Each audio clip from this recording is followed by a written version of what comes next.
Taking pictures of me.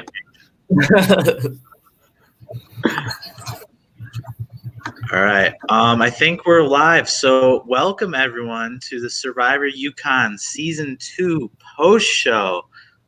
Glad to be trying this out this year. We'll see how it goes, but we're just gonna take a look at the episode, see what's going on, and hopefully we bring some good discussion to the table. So I'm gonna have everyone introduce themselves first off the bat. My name's Ryan. I am the host of Survivor UConn. If you didn't see me in the episode, I don't really know what you were doing. If anyone wants to go next. Okay, sure. I'm Ethan. Some of you probably know me. I've been a part of production the whole time to help try and get this off the ground. And then I eventually host Season 3. So if you really love what we've done with Season 1 and you're really enjoying Season 2 already, keep looking forward to that. It's going to come out eventually and be amazing as what we've already done. So looking forward to it. I guess I'll go. Hey guys, I'm Luke. Some of you may know me from hosting season 1 through 4 of Survivor Syracuse. Season 2 is coming out later this month, so check out for that. But I'm excited to talk about UConn and the great premiere. I'm Alex. I was in season 1. If you didn't see me in season 1, I don't know what you were doing. I was also in a flashback in this episode. And I'm really excited to talk about season 2. It's a good season. Yeah, I was going to mention that. You were there.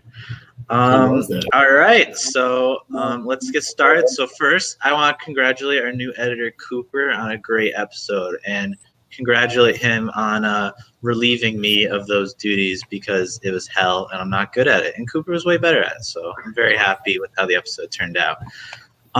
Also, I think I want to say off the bat, spoilers if you haven't watched it yet, but as for the vote count, Cooper was telling me it got cut off, the vote count, and the next time on Survivor. That'll be in every other episode. But I think it's fairly obvious, but the vote count is the 3 Sawyer votes were Heidi, Maddie, Shane, and the 2 Shane votes were Alex and Sawyer. So I think that makes sense based on the way it was edited, but just in case you didn't know, and we'll talk about that. Also, just an announcement now, we're going to try and be having the first boot of the episode before on each episode. So next week, you can try and, if you tune in, Sawyer should be here. He said he'll probably be here. He's pretty busy. I think he's on like a road trip again. He's doing a lot of road tripping lately, but hopefully he'll be here.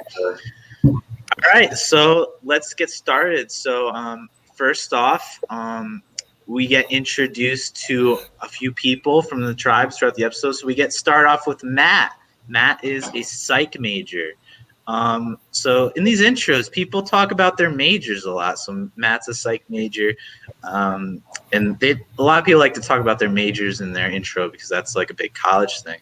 But do you guys think like certain majors actually like that helps you in Survivor, or do you think it's more like what you know coming into the game, or just like life skills? I'll kick it off. I think the best way to like approach Survivor is to come with like an analytical mind. So like be prepared to think about what everyone else is doing and what you should be doing to best like fit into that, and also make sure it's not going against you. So coming at it with like Matt's perspective of it's a giant social experiment and keeping tabs on his subjects, I guess, as he watches everyone else in the game and making sure they're doing what he wants them to, I think it puts him in a great spot. I think he's definitely got a head for the game. Yeah, I think absolutely. From my experience, I agree with Ethan in saying that the major helps a lot during the beginning of the game, like sussing people out, getting the vibe, and staying true to what you are. But I think what really tells from a good player from another player is how they expand from that and step out of their comfort zone that they don't necessarily know. So Matt might be good at psych, but he might not be good at something else. I don't know. But I think what will prove to tell is how they step away from their own major and what they're good at. That's true, because I think your major is usually centered around some of the attributes you already have coming into the game, things you're naturally good at. But to be a really great Survivor player, you want to be a little more well-rounded. So it's the people who can go out of their comfort zone that really succeed. So we're introduced to Barrett. He thinks he's very competitive. He never loses. He can't get voted out, and he doesn't lose this episode. So good for Barrett. Kira is also a psych major, 2 psych majors. She takes board games very seriously. I gotta say, as someone who takes board games very seriously myself, I respect this. You got to take those games seriously, and it looks like the Moynihan tribe is taking it seriously so far with 2 first places. And then next up, Heidi is an English and journalism major. Alex, already Barrett and Heidi, 2 English majors here. Do you think being an English major helps you at all in Survivor? Are there any skills from the English major as one yourself that you think you bring to the table, or you brought to the table in your season? I think that being an English major, I mean, really, it doesn't really have anything to do with how well you do on Survivor, but it does like give you some like skills. You have to be more personable. Like if you're a writer, you know, you got to be able to write believable characters, and that comes with making up believable lies. So maybe English majors are better at coming up with better lies. And I think like speaking on like the whole psych major thing, you don't want to get like too much into, oh, I'm a psych major, so I know how to read people, because that can lead you astray if you are thinking too much. Because if you're like a first-year psych major, you're not going to be an expert at social strategy and reading people. So like you can't like lean too much into like the abilities that your major has. You have to like look at your own strengths and the other people on your tribe. Yeah, that makes sense to me. And then we get Alex, the super fan. He talks about he's watched every season since China. And then we get Sawyer. Sawyer gets a little intro from season 1's Catherine. Ethan, what were your first thoughts of Sawyer once we saw him and like heard his recommendation from Catherine? He was one of the first people to apply to this season. I think maybe the second. I think Adriana was the second. I remember in our list as we went along. I think he was the second to apply, and I was super excited about him. Catherine, as we all know and love, is quite the character, and he said so himself. Which, if it's coming from one of your best friends, it's meant with love, but it definitely tells you something. So I was very excited to have Sawyer aboard. Catherine told us he was either going to be first out or the winner, and premonition, apparently. She knew what was coming.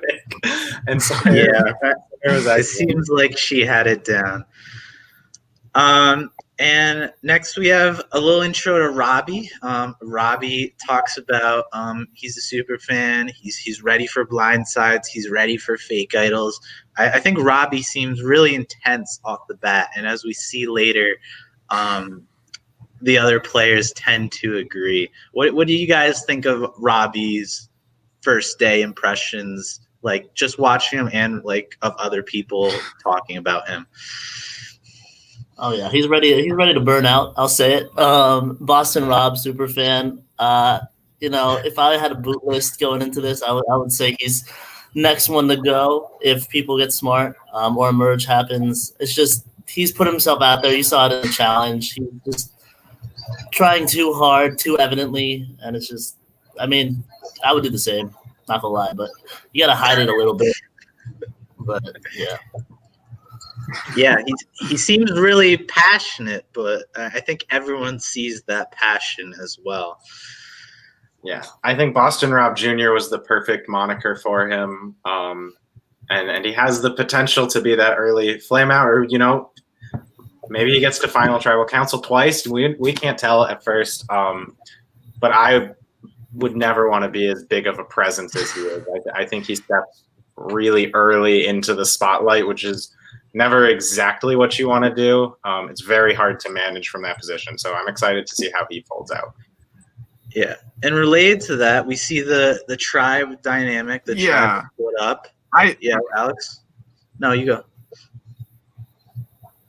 Okay. I was just going to say, I think that it also, you have to like look at how the people from his tribe are looking at him compared to the people off his tribe. The people off his tribe, they clearly just do not like him. Everyone off his tribe is like, he's aggressive, He's like coming at us in the challenge. He's like grabbing the girls. But then the people on his tribe are like, Robbie's great. Like Kiwan, I think he's like, oh yeah, Robbie even has a favorite Survivor character. He thinks like this is some sort of amazing like personality trait. So you have to like look at, do the people on his tribe view him the same way as we view him, or the people on the other tribes view him? Because it might work out for him that the people on his tribe don't seem to think of him as like an asshole as other people might. Yeah, so Robbie talks about it when the tribes are divided. He's in this early spot because he's the senior of the group with a bunch of freshmen and sophomores on each tribe. And it seems like he was leaning into like maybe being the leader, and people were talking about Robbie maybe as the leader. Do you guys think it's worth being in that powerful spot this early, like maybe a leadership position? I think it's quite the tightrope to have to walk. I think distinguishing yourself early, and if you can own that the whole way through, all the power to you, clearly. But it puts you in the limelight, and everyone knows your name off the bat, except for Adge, calling him Bobby to begin with. But yeah, it's a big spotlight to carry. It gets hot, and he's got a lot of work to do to keep himself in that position if that's where he's already at. Yeah, maybe he's Boston. Yeah. I definitely agree that it's definitely a tightrope to walk, just as Ethan said. I know when me and Ethan played an online season, I definitely hid in the shadows in the beginning, tried to be that happy face, and then shine in the end. But I don't know. It's tough to do. If he does it, good on him. But wouldn't be my way to play it. Yeah, he's maybe Boston Bob Jr., as Sandra would probably call him. So we're moving on. So the Moyahans, they're kind of talking about how they seem close off the bat. They made a group chat quick, so maybe some good bonds going in there.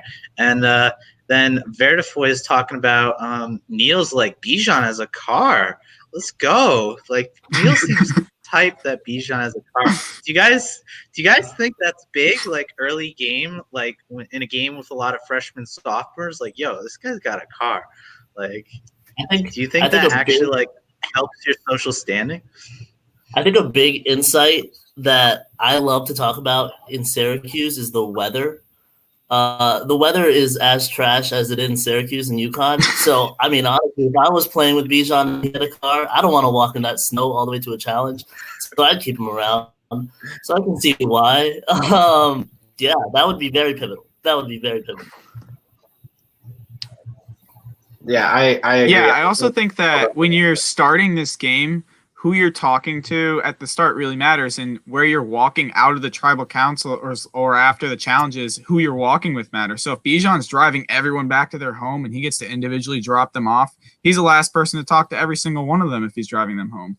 And we even saw in the episode, Sawyer and Alex were walking back to the same dorms together, and they were seen as a duo because they were walking back to the same dorm. So I think that having a car gives them a lot of power on that tribe. Yeah, I agree. I think following in line with what Robbie had mentioned, how he was the senior and how he thought it would like put him in a position where people would find him in of value. Bijan has done the same thing, a little more low key, but it puts him in a similar position within his own tribe of people looking to him and respecting him, wanting him around for a car maybe, but also maybe for other reasons, just being that elder head on the group. All right, so we get our three sorted tribes, 3 tribes of 5, and we'll expand on this a little. Obviously, I mean, I know it was meant to be 3 tribes of. Oh, he cut. Oh, he froze. I'll finish a sentence. Obviously, it was meant to be 3 tribes, 6 to start. And we had an extra girl for each of the 3 tribes. So it would have been a 3 groups of 6, 3-3 splits on each of them. But we had a few issues with people showing up when they said they would, and people responding to any messages, let alone just our desperate cries for them to come in. So it did create quite the fiasco at the beginning. Hoping Ryan can snap back in because I'm sure he has a point he was trying to get to, but it did put us in quite a weird spot to go from 6v6v6 to 5v5v5 right at the very start. Not at all what we had imagined, and not something we wanted to repeat in future seasons. We were very, very on point with making sure our casts wanted to show up. So I'm sure Ryan will pop back in, but I guess I can sort of keep rolling with stuff if we want to keep going. And it did present us with another opportunity where. All right, am I back? Who's back? How you doing, big guy? Everybody's coming back. Hi. Am I here again? Yes. You hear me? Okay. Yeah. Sorry. Internet No, cut out. Ethan finished what you were saying, basically. Cool.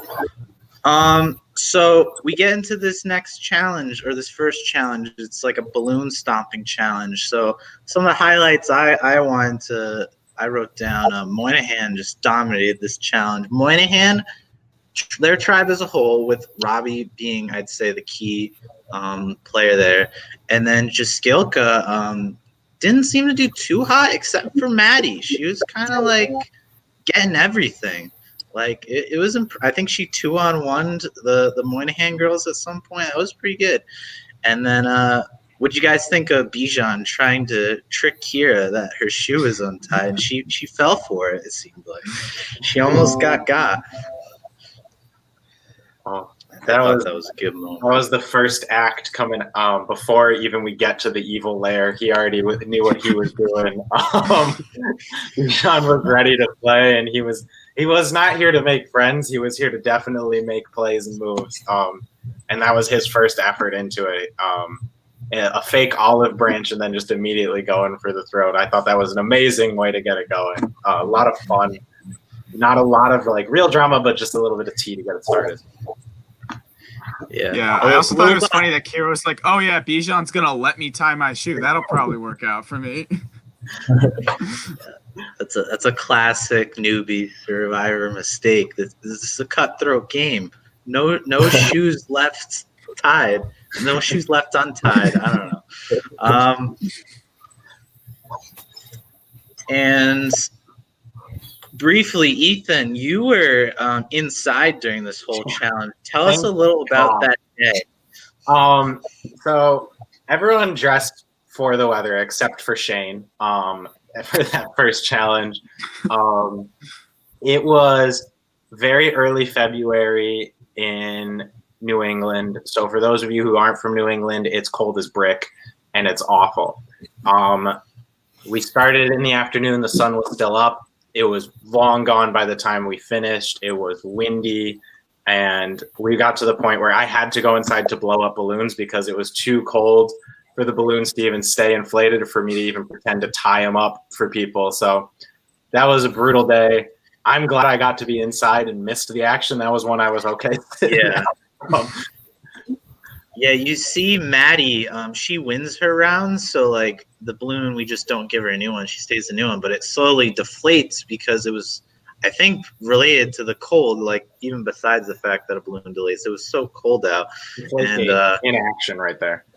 Yeah, and that day was already delayed because we were waiting for those girls to show up that didn't. Then we had a guy that we had to sub out for Neil. So definitely the most disastrous day in Survivor UConn history thus far. And thankfully it turns out okay. But yeah, it was very cold, very slow, very miserable. But it worked out. So we get to the end of this challenge. Moynihan wins. Justkilka with a solid second. Verdufoy just gets destroyed. And Adriana says it pretty clearly. We sucked. So, Alex, as someone who lost the first challenge of their season, and if you guys don't know, spoiler, many more, is it really big to win or lose the first challenge for like tribe morale? Is that like really kill you? Like the first challenge of the season, is that I think that I think that winning the first challenge is a little bit overrated, and that's because when you go to the first tribal, you're all like, oh my god, this is the worst thing ever, and it bonds you together. You don't have to go to any other tribals after that, but if you go to the first one, you guys are like, oh, those guys suck, they won, but then you have to like, you're forced to play the game in a way. If you win early and you keep winning early, that can put you in a worse spot because then you're not actually like invested in the game and playing the game. But I mean, you saw like, if people saw my season, the people that lost a lot of challenges ended up doing pretty well at the end. So it just really depends. Also, I mean, it could just destroy you if you just keep going tribal council. But I think going to the first one can be a good thing. You want to go to at least one tribal council with your original tribe just to like make sure you have those solidified I bonds. think we lost you there. We're losing me. Oh no, I could hear him. I got it. Oh, Yeah. okay, that's good. It's just me. It's just Randy. Yeah. Glad my connection. It's not gonna work. It's okay. Moving on, there's a brief bit about Shane, Kira, and Adriana saying they know each other. Maddie and Carolina know each other from rowing. How big are having these connections? Do you guys think they're a help because you have some established connections going right into the game? Or are they more of a hindrance because you can get targeted if people figure out like you already know these people? That's like a part of College Survivor to me that doesn't exist in the real show, is that on a lot of seasons it's only so big a campus, so you definitely know some people. So what do you guys think about that? I think it's a little bit of both. Yeah, I think it's a little bit of both. I think it could have the potential to deter you, but it also could be a saving grace if you keep it to yourself and or just play it off the right way. I know Bijan in the first vote, like kind of, even though that was an easy vote, like he kind of mentioned that Carolina knew Maddie and knew other people outside the game. So he's definitely thinking about that down the line, but it's definitely a teetering thing to think about. And it depends season to season, really. From what I've seen, obviously I haven't gotten to play the game. I've just been a humble observer for them all, but I think it's definitely a thing that people are always considering in College Survivor, because someone is going to know someone. It's almost inevitable, given that people live on campus and have other clubs, have other fraternities. Like you had Bijan and Matt who aren't even in the same fraternity, but used that as a jumping off point to make these connections. Maybe they'd seen each other before, and that's another way to just have a familiar face. So having those connections can definitely be an asset to you, and I think it falls upon you to definitely take advantage of it. Don't leave any tools on the table. I think people should play into them, absolutely. Yeah, and I think you want to try to hide those relationships too if you can. Because, like, in my season, people got actively targeted because they knew each other. And then it was to the point where no one, after, like, the final 8, actually knew each other from before the game. Because everyone that – or, like, and it, like, no one knew if you knew each other. Everyone that was, like, a known relationship, they got targeted because of it. So you, like, don't necessarily want people to know, but it helps to have those relationships if you can keep it a secret. Yeah, I think it really depends season to season, how you leverage it, how secret the connection really is. I know I've seen on some of these College Survivor seasons, people keep it deadly secret. If you've seen, I think, Michigan season 1, that one was quite the secret. But so moving on, we talk a little about the Kira and Robbie duo. That's really the only main Moynihan alliance talked about in this episode because they don't go to a tribal. But do you guys have any initial thoughts on these two, Robbie and Kira? Do you think that's a strong duo? Do you think that's a duo that the other 3 will just like be like Kira and Robbie? What do you guys think off the bat? I think they were very much just like, all right, there's Kira and Robbie.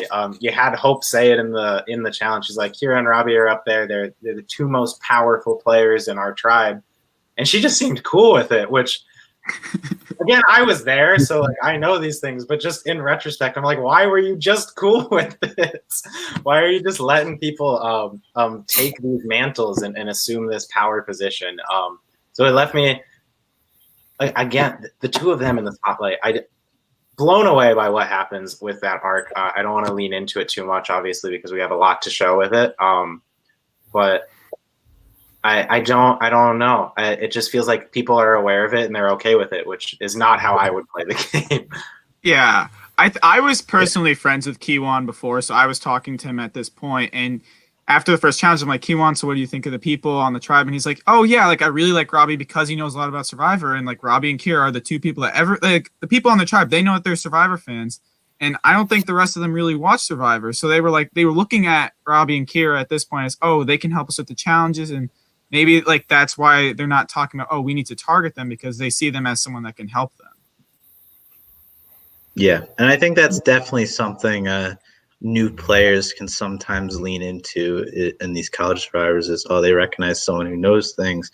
At least early on, they're like, we tag on them, be the little sidekick, and then maybe eventually we learn a little, we break off, it goes somewhere.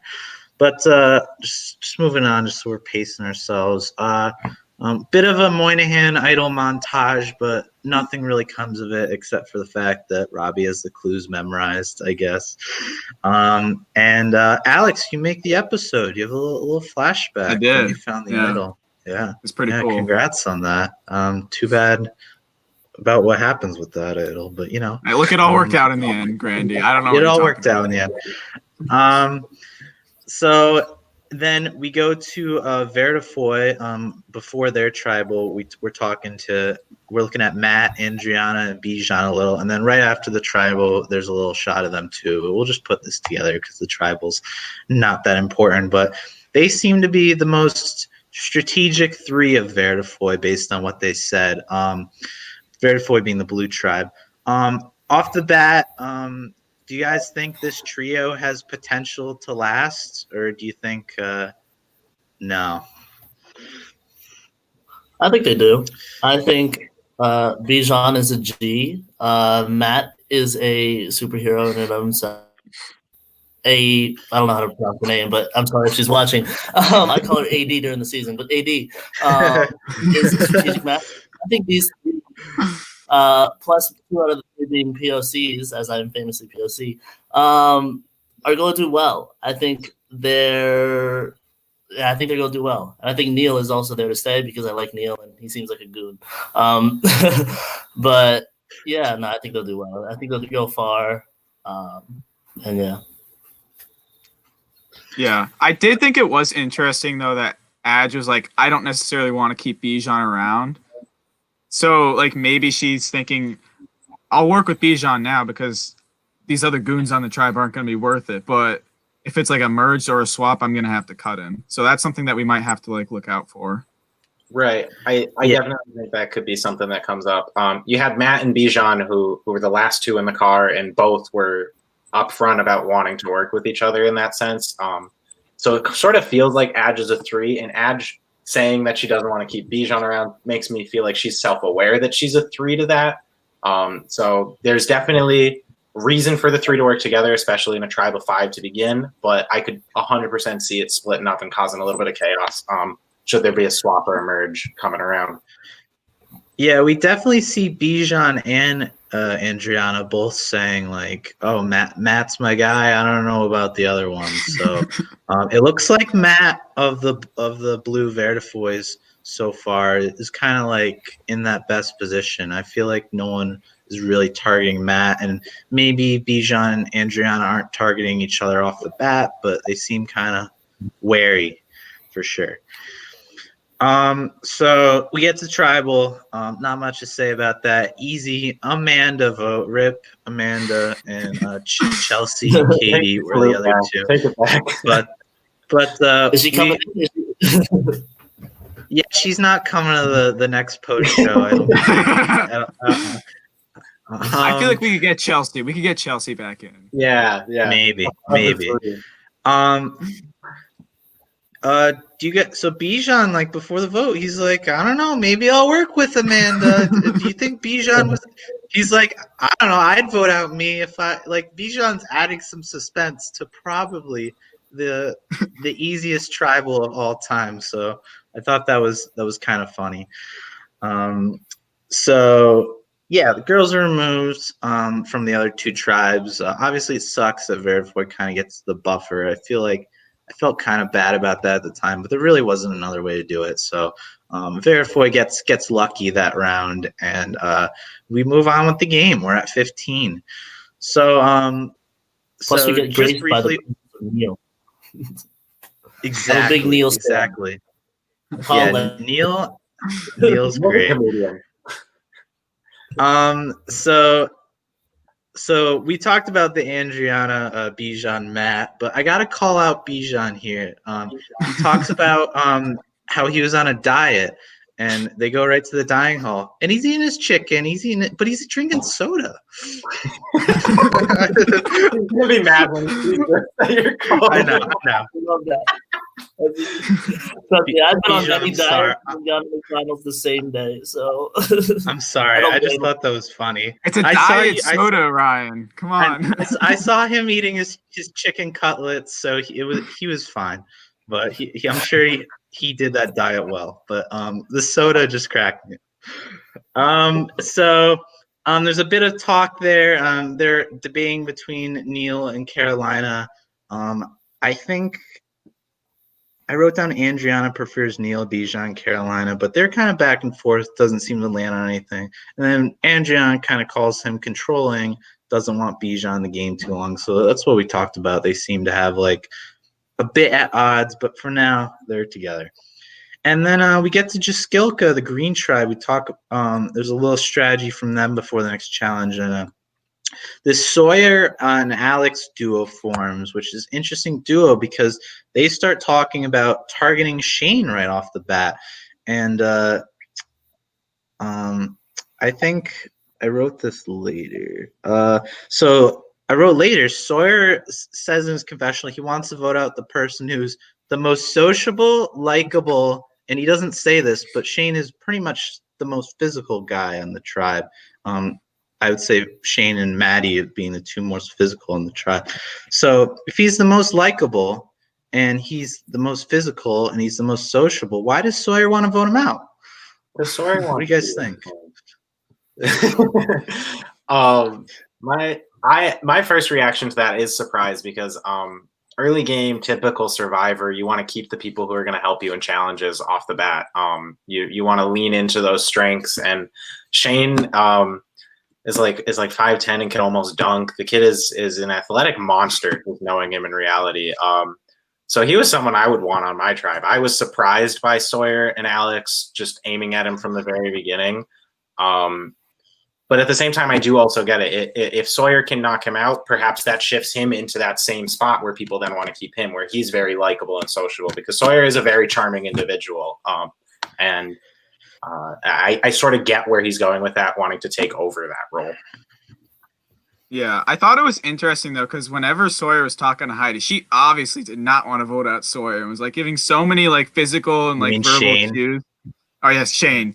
Like when Sawyer was talking to Heidi about Shane, she didn't want to vote out Shane. She was giving like a lot of clues about I don't really know if this is the best choice. Should we like vote out like the best like challenge competitor? Don't we want like these people on our tribe? And Sawyer's like, well, I mean, maybe we should just vote him out. And then he just didn't really like realize that she was like, I'm not voting him out, Sawyer. Like, we need to find another option. And she gave him that out with saying Alex, but he didn't like go on to it. And I think that could have been his downfall.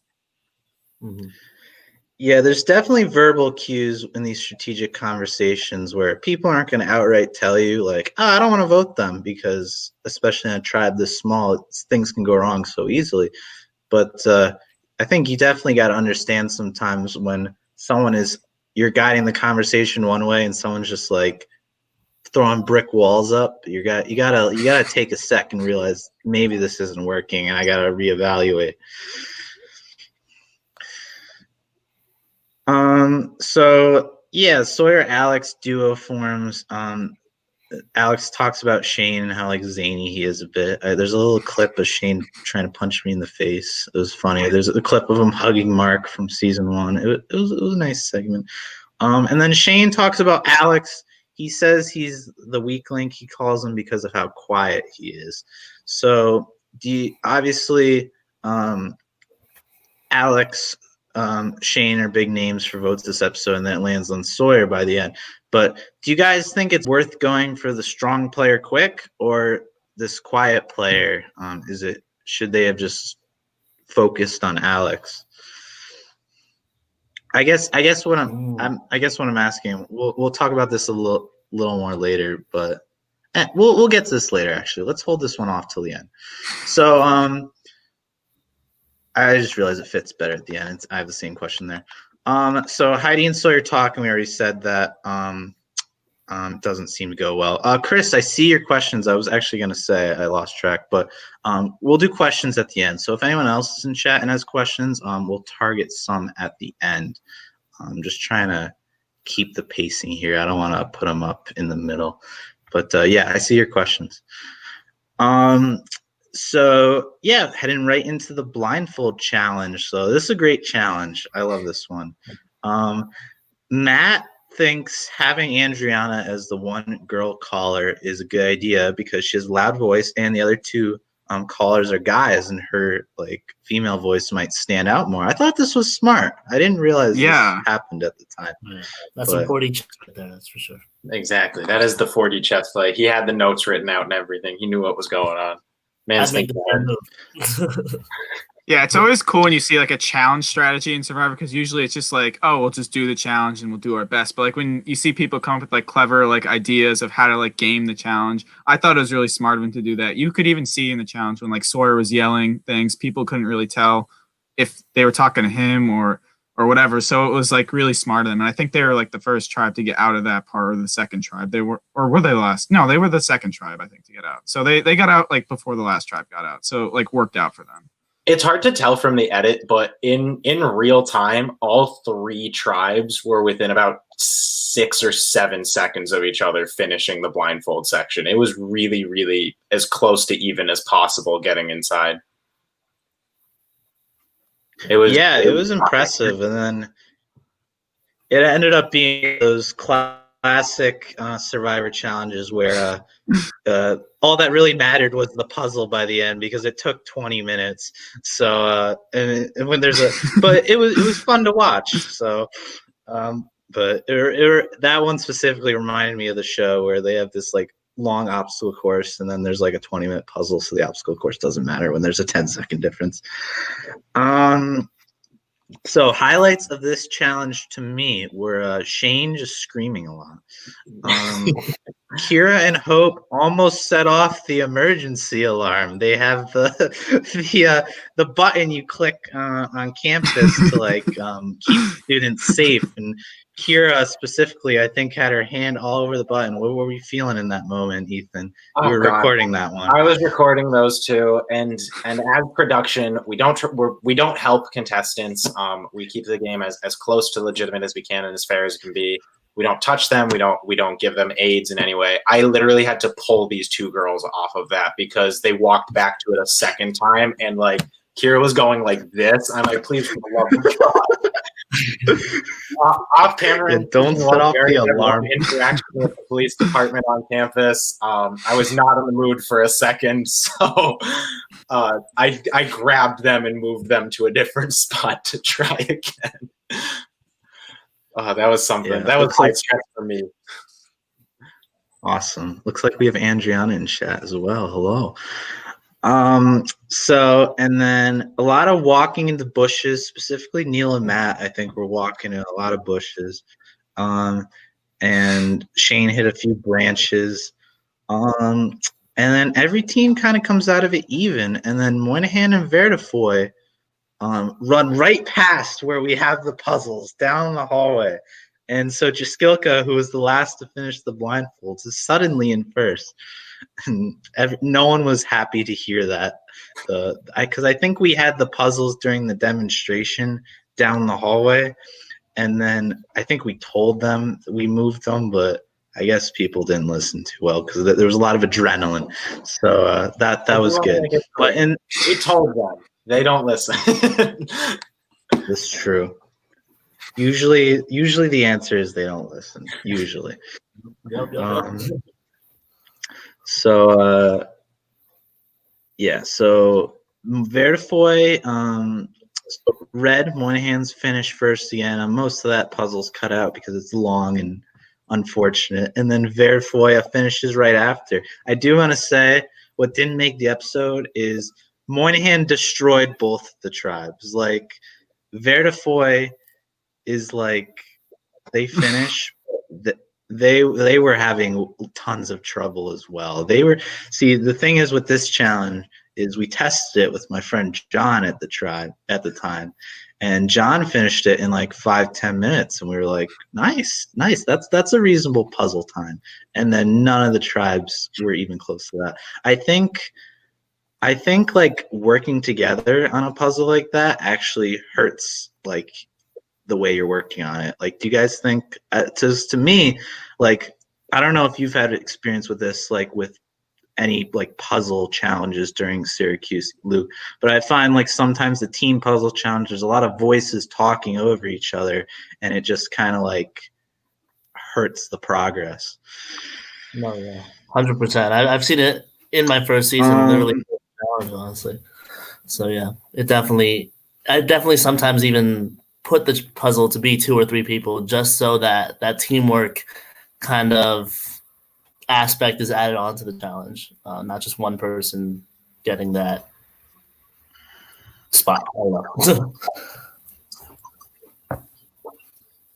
Yeah, I think it makes it interesting. And so now the Justkilka tribe going to tribal. So right before that, we have a little clip where the blue Verdufoy tribe is tailing Robbie's car, who's driving home the other Moynahans, and it seems they're thinking he's like bringing him to go look for the idol because they got a second idol clue, and from what it seems, that he was just driving them home. There wasn't much that happened that night. Of all the nights they could have tailed him, that was not the right one, it seemed like. But Matt in the car goes, if we merge, can we make a pact to vote Robbie up first? So Yeah. I think that's that.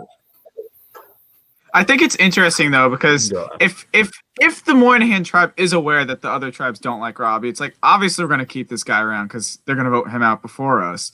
So maybe that's like part of their thinking. If they can like tell that like Robbie's a social pariah, then you want to keep that around, because then if you have a swap or some other configuration of the tribes, then that'll definitely help you out if you're not the one getting voted out.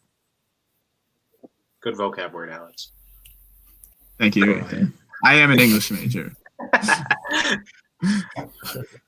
I had no idea that. I knew they like followed them out of a challenge once. I knew there were cars involved. I had no idea the stalking went on for like 20 minutes, and that they lost him and then figured out where he had gone. That was the funniest part of the entire episode to me, was how big that saga ended up being for them.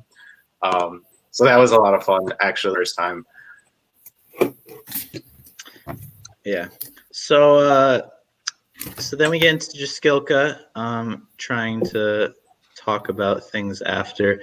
Yeah, you can elaborate, Heidi. What do you have to say? Heidi looks like she wants to elaborate about something. I'll put that comment up when she says it, and then afterwards we'll go to the questions about the episode comments. I'll post those up. But Alex talks about the challenge. He describes it. He says none of the teams knew what they were doing, which I think is fairly accurate. They really didn't. And they described it as a Rubik's Cube where one side messes up of the puzzle and that messes up all the other sides, which is kind of the point of the puzzle, of course. But yeah. And so then we move on to a Sawyer, Maddie, Alex meetup where I think I talked about this a little earlier. No, I didn't. But Sawyer reveals that Alex and him met earlier in the week. He's like, yeah, me and Alex, we met up. And then Maddie, he zooms in on Maddie. She's like, like, do you guys, maybe that information wasn't conveyed too well? What do you guys think? I mean, obviously they're trying to work with Maddie, but like, I don't know. I think it's the game of Survivor. There's two kind of lies you have to tell.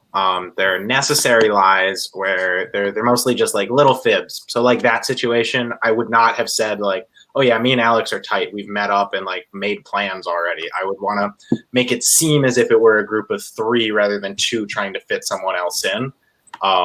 And then there's the unnecessary lies, which will pop up in a second with Alex later down the line. But So it's just walking that line of knowing when you should tell the truth and when that will build you trust, and when you should lie a little bit, because that could build you even more trust actually by just leaving out a little bit of information.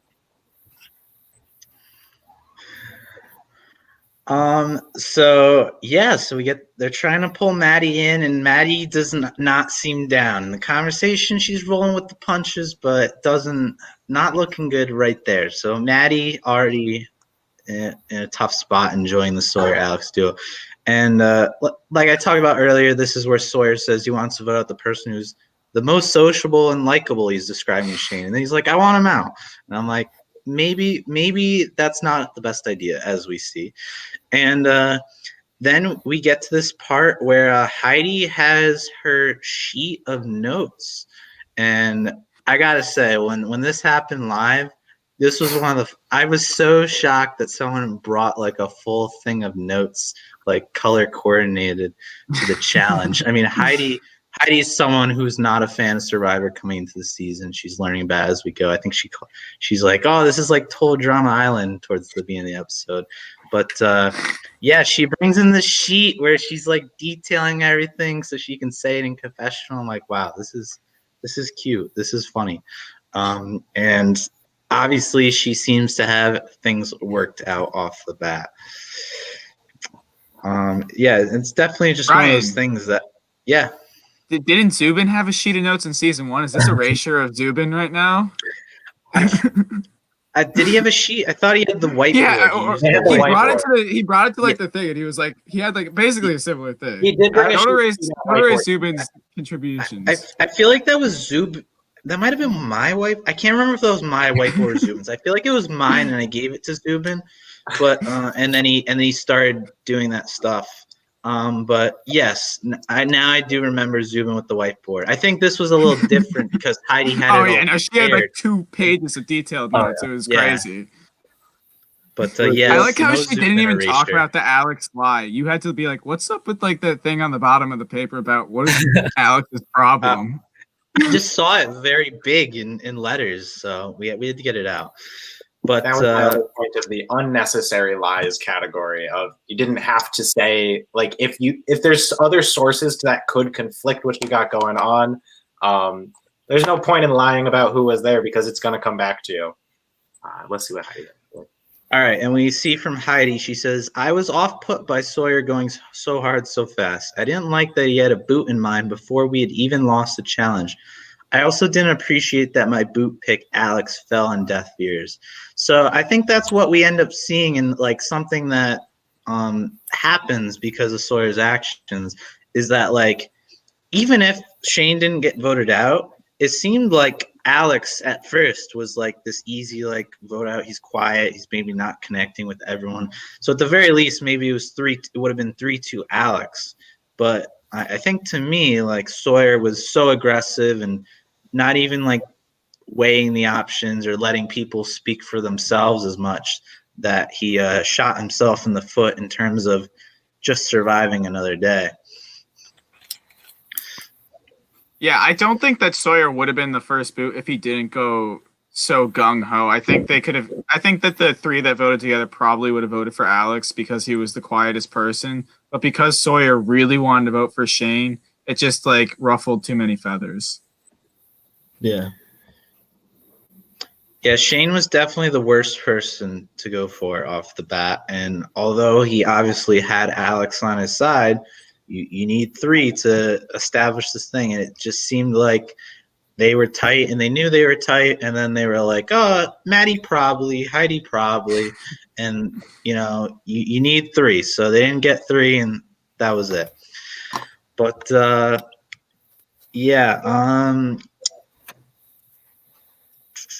so Bijan and Sawyer have a little get together. They're chuckling about like, oh, we're meeting up, we're cross-tribaling, which is like, of course, College Survivor gives you that opportunity. And they're like, wouldn't it be funny if you were voted out first? Like, classic line. You hate to see one of those. That's the freebie for an editor. That's a freebie. But Sawyer's like, I hope I don't get voted out first, haha. And unfortunately, as we see, that'll do it.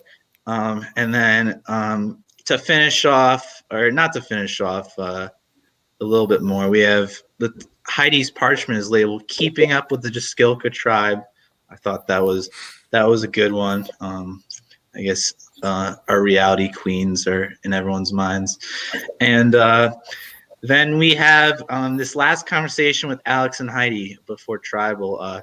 Alex just lies about Sawyer being at this meeting with Maddie and Sawyer, even though Maddie had told Heidi, and even Sawyer had told Heidi, who like him and Alex are tight. So they're just not checking their stories. How important do you guys think it is to keep your stories straight, especially early on? No, yeah, I think it's very important.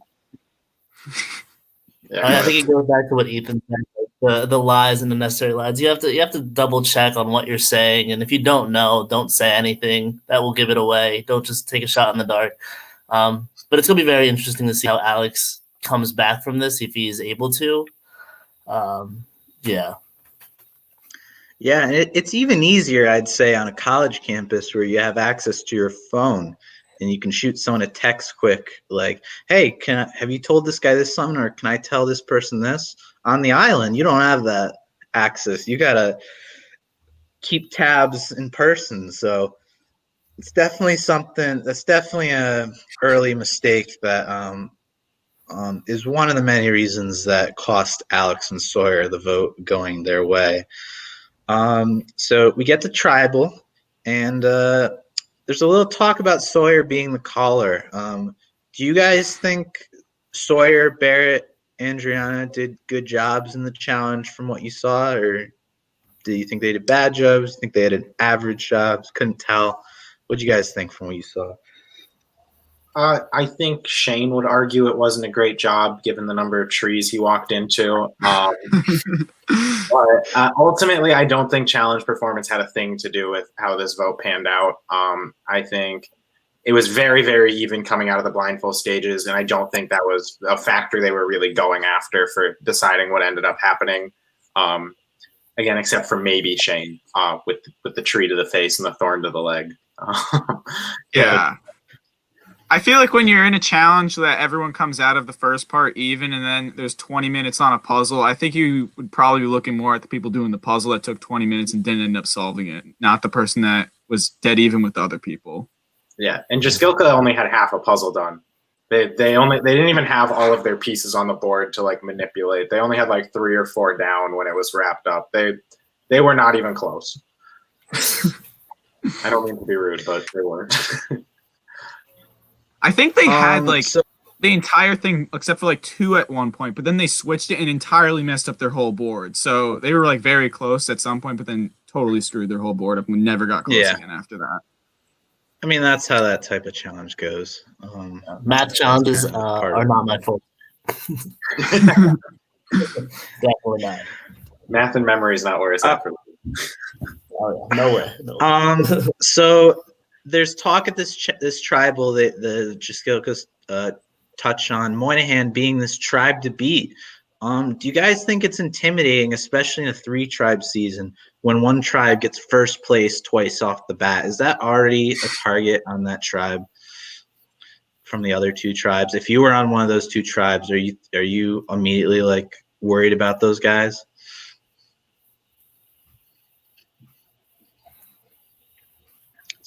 Seems like slow nods, yes. Yeah, I'll break that ice. A little bit. It makes you not particularly like them, even if it's not their fault. But it just because it is such a small game. And Sawyer mentioned it to Heidi as he was trying to barter with her. He's like, "We're probably going to merge or swap within the next like 2-3 rounds."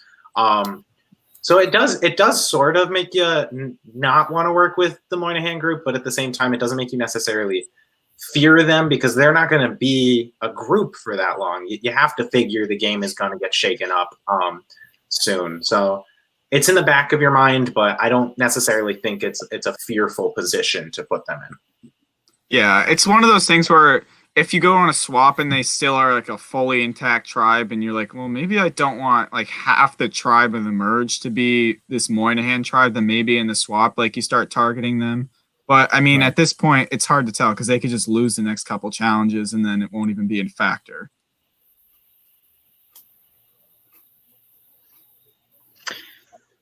Okay, so right before the vote, Shane, I usually ask before every vote, anything else anyone wants to air in case like my questions don't like encapsulate.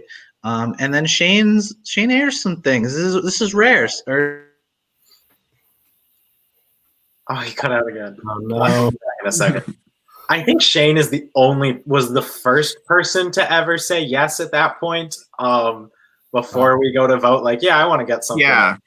And I think Catherine might have yelled at Grandy at some point in my season, but like nothing of like actual no. Right, but with like an actual like sentimental moment. I think Shane is the first and only person who does that in Survivor across all of the seasons we have. It's an adorable moment. Shane's a great guy, and that is very much who he is as a person. He's very genuine. He's very kind and doesn't want to step on toes. He's there to make friends and do good things with people. He's there to have a good time and have like make sure other people are having a good time. That mattered to him as well. So it was very sweet. It was very nice. I don't think it was like half jaded at all. He's like, I'm going to say this stuff and then you're going to get voted out and I'll laugh about it later. He definitely didn't laugh about it. That's not who he is. So I don't know. It's touching. Yeah, I think also it's funny to like think from Sawyer's perspective because Sawyer's probably like, "Ah, you idiot, you're going home," and then Sawyer ends up going home. The dramatic irony of it. Yeah. Next time I'll be safe in my home on an Ethernet for now. We're making do. I'm assuming you finished that, Ethan. I wrapped that one for you. Okay. So then we get to the vote, and ultimately Heidi, Maddie, and Shane decide to go for Sawyer over the quieter Alex. So this is what I touched on earlier, but do you guys think this was the right move for them to vote for Sawyer over Alex? Do you think Sawyer was too wild that they really should have – it was good to take him out? Or do you guys think Alex was too quiet and might as well take out the quiet person early?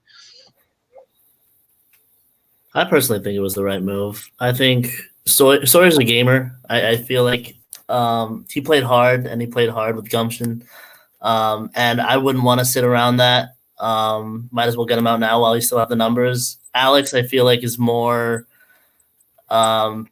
persuaded or could easily get behind something, whereas Sawyer could easily just be a wild card and start talking to like Bijan or someone on another tribe if a merge comes or a swap comes. So I think it was a good move.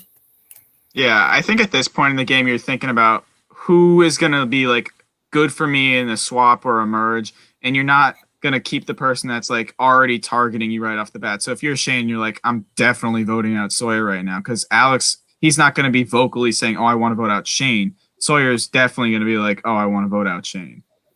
Yeah, I entirely agree. Not to like echo you guys, but should they swap? I feel like Sawyer was the more likely to try and to mix it up and throw a vote at a Justkilka person in a swap instead of being that like original tribe strong. And especially with Alex having voted with Sawyer, it leaves him in a vulnerable position where he's got to win back like trust and find footing in this game, so he's not just dead in the water. So I think that was definitely the right move for the other three in this round. All right, so that gets us through the episode. So I'm going to touch on some comments we have quick. So first off, Chris says, "What happened to Amanda?" I wish I could tell you, Chris. I really don't know.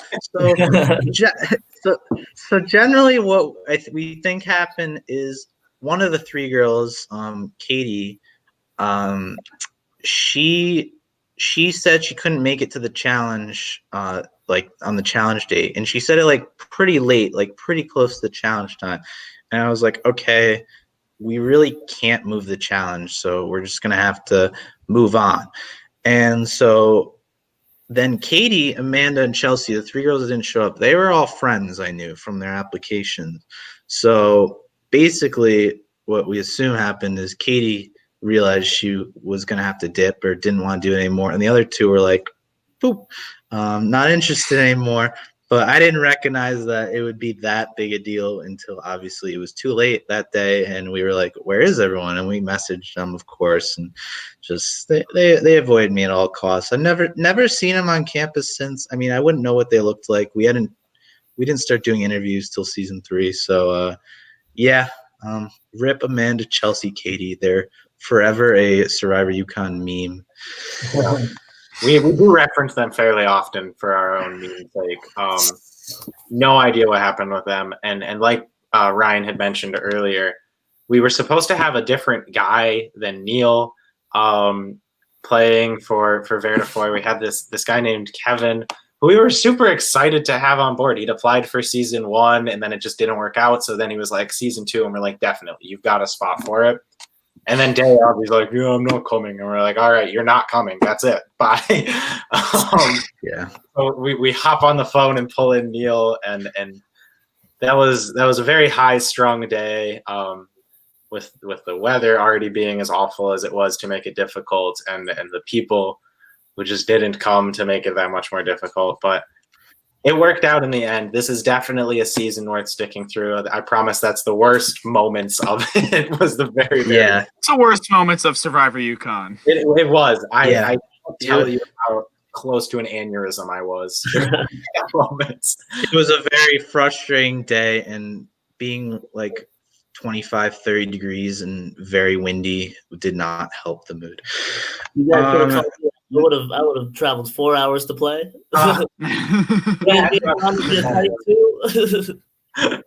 Luke would commute. Luke's gonna make a commute from Syracuse for each challenge. Honestly, Chris also says, Ryan, who's your favorite contestant in all your seasons? We've only had one air, Chris. I know. I think he's pressing. Alex, in your dreams. Hey, I'm up on your list. They were Purple Kellys. They were even worse because they didn't even show up and quit. They just didn't show up at all. Yeah, they're a little less than Purple Kellys. Yeah, this season doesn't have any actual purple people like in my season. Like you get everyone to do confessionals, which is great. Yeah, that's true. We definitely established a better trend of confessionals. So season 2 is the more polished product. And related to that, Andriana says, I'll jump around. Great job with editing, Grandy. I can see improvement from last season. That's because I didn't edit. It was Cooper. Cooper Rock is one of our season 3 contestants, and he jumped on the editing train this season to help us out, and he did a great job. So props to Cooper. So the editing isn't as miserable, and I'm not as miserable as a result. Randy, you did a good job for like season 1. Don't sell yourself short. Like it was actually true, pretty good. It's just it's a grind. It is a grind. It's very tough. Let's see what else we got here. I think we're almost done.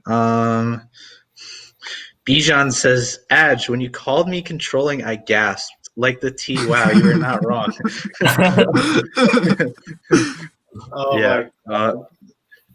Big moment. Bijan in your evil lair. She's not wrong. I love that. That's so good. Yeah. I'm surprised Bijan didn't have like a cat in his swivel chair in his evil lair. I love the swivel. You might as well. I'm pretty sure there's like one confessional we do where he does swivel to the camera. All right, and then I think our last main question is also from Chris. Alex, as you're here, at what point in the game did you realize you were going to win? Was it at Final Tribal? Was it when Lindsay took you the end? Was it when you stepped on the grass day 1? Ryan, I think you can answer this question because face? I'm pretty sure in a confessional in the first week I said that I was going to win. So, and every time you asked me, I said I was going to win. I can confirm. So, little Survivor UConn trivia fact for y'all. We set up our poster board for the involvement fair for season 1 recruitment, and next table over Alex is running the UConn Melee Club that he's a part of, Smash Brothers Melee. And he walks over. He's like, "This like the real thing?" And we're like, "Yeah, it's going to be like the real show." And he puts his name down. He's the first sign up, and he says, "I'm going to win." At the Were you the first? No, I wasn't the first person. I think you were the second, Ethan. Oh, my bad. But this kid strolls up. He's like, "What is this? Is this like the show? I'm gonna win!" Like cocky little. Yeah. You I were lived up to it. All right. You did. You were cocky all the like, way, Alex. And I'm only sad because I couldn't. If you lost, I would have absolutely made you a fool of it. Oh, But, every confessional that Grandy asked me how he thought I was gonna do. I mean, I wouldn't bring it up, but Grandy would ask me how he think I'm gonna do, and then I'm like, "Oh yeah, I'm gonna win. This is gonna be easy." And then he was like, "Okay, I can't wait for him to get voted out because then I can just put all these in. He'll look like such an idiot." And then I won, so he couldn't put any of them in. Grandy was drooling at the opportunities to edit Alex out of this show. But he made up for it with like all the montages of me sucking at challenges, so he got his comeuppance there. Yeah, I had to give you your own moments, but it worked out. But yeah, I think those are my main points, the main comments I saw. Do you guys have anything you want to add before we close things out? Sure. I got a question to pose to y'all.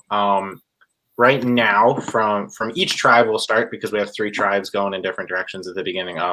Who do you think's in the best position from each of those tribes to make some moves in this game? Who do you think's in a good spot to not get knocked out early and make some waves down the road? That's mostly to Alex and Luke, I guess. Yeah. It's a good question. Oh. I guess from Green, I would say Maddie. I just feel like she's in the middle of things. She knows people from outside the tribe. She's also a good physical player. From Blue, either Bijan or Matt. I think the Matt Ange thing will settle over time, maybe post-merge. I also love my boy Neil. Shout out to Neil. And I think Red. I think Kira's in a good spot. I think Robbie has more of the spotlight on him, and Kira will just be underneath him. I think Hope's also good, but I don't know yet.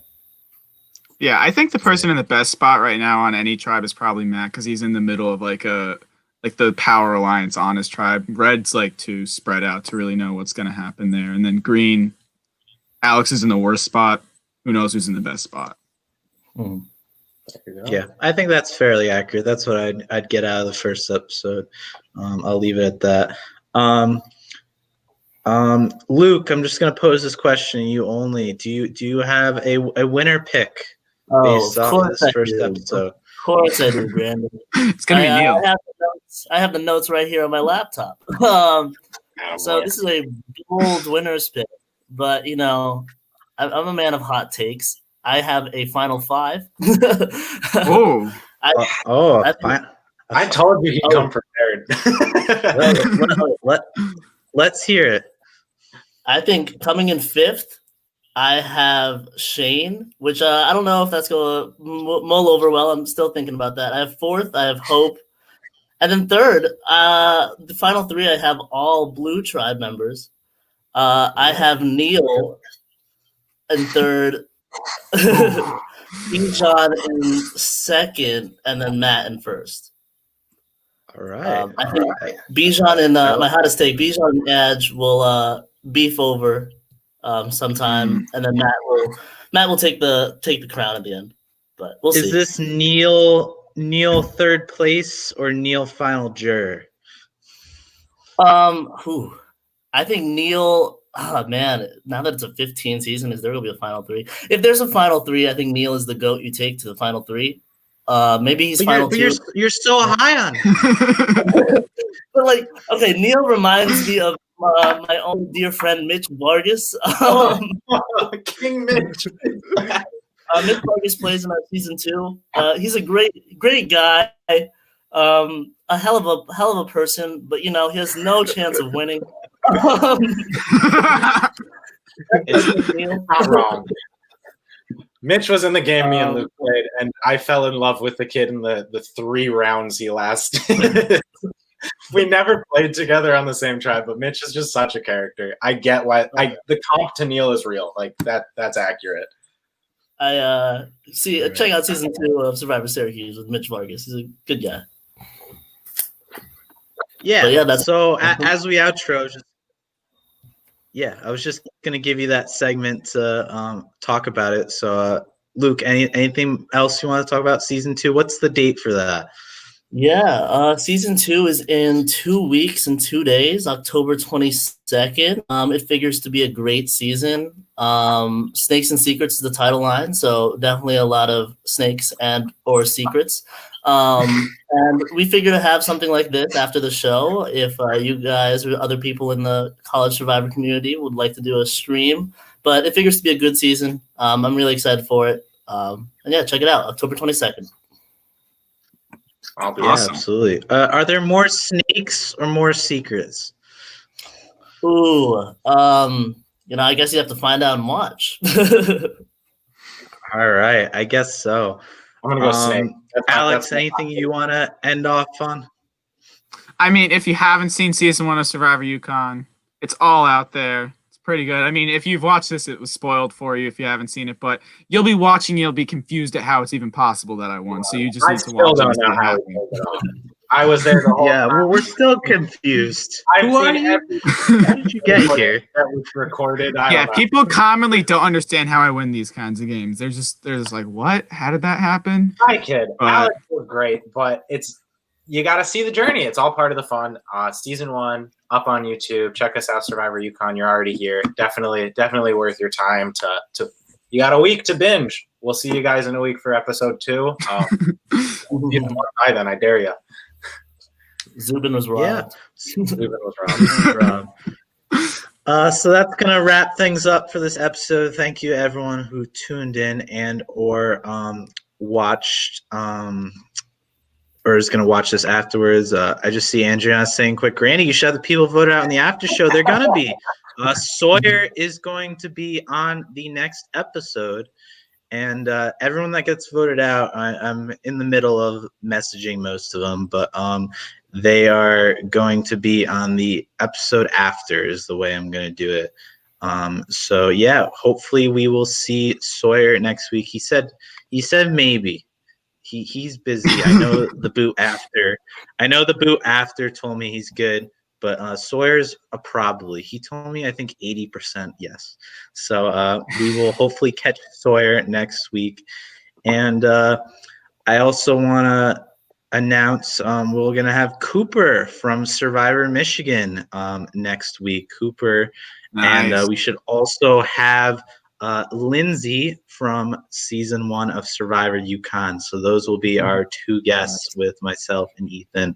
So we'll be putting that on our social media. But otherwise, follow us on social media, especially Instagram at survivor.uconn, Twitter at Survivor UConn. Facebook is just like Survivor UConn with like a colon or something. That we have a website which you can find in the YouTube descriptions. I don't know how to say that. It's like a long Google link, but just search Survivor UConn. It's the same. You'll find it. It's you'll get everything. Our social media head Todd did a fabulous job setting it up. It's got all the little tidbits you want. Yeah. But otherwise, thank you guys for watching. I hope everyone has a good night. And thank you, Luke and Alex, for coming on tonight. I'll see you guys next week after the episode. Have a great night. Thank you, Ryan. Thank you, Ethan.